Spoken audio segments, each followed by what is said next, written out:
მომავლის კლუბი.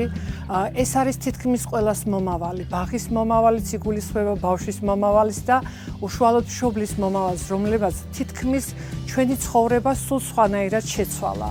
სხვანაირი мотиваცია მოგცა, სხვანაირი სიძლიერე მოგცა. ძალიან გამართლებულად ვთვლით ამ ნაბიჯს, იმიტომ რომ ძალიან კარგად აისახა ეს ბავშვების კეთილდღეობაზე, ზრუნვაზე, აი მართლა რომ ლაღები იყვნენ, ბედნიერები იყო. ჩვენ უკვე მშობლების გარეშე ვერც წარმოგვიდგენია, როგორ შეიძლება მარტო ინდივიდუალურად ვიმუშაოთ.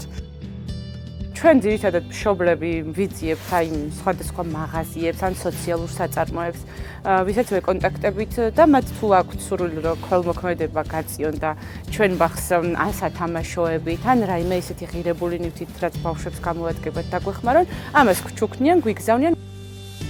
რაც არის ეზოში სივრცეები დამზადებული მშობლების დახმარებით, მასწავლებლების დახმარებით, ბაღის თანამშრომლების დახმარებით, ყველაფერს ამას მეორად მასალებს ვიძიებთ და ჩვენი ხელით ვამზადებთ, რაშიც მშობლები ორივე არიან ჩართულები, როგორც დედები, ისე მამები და არა მარტო დედები და მამები, თითქმის ოჯახის ყველა წევრი არის ჩართული ყველა ღონისძიებაში.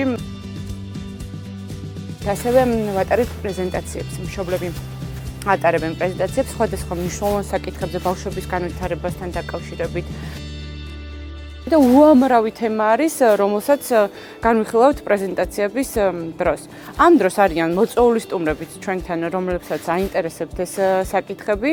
ყველა მშობელი არის აბსოლუტურად თითქმის ჩართული და ბაღის ყველა თანამშრომელი. ჩვენი ჩართულობა პირველ რიგში არის ბავშვებისთვის და ეს თითოეული რა ჩვენ შევქმნით ეს მუსიკალური სტენდი თუ იქით მილებით აწყობილი ეს სტენდი მათში იწევს ძალიან დიდ სიხარულს.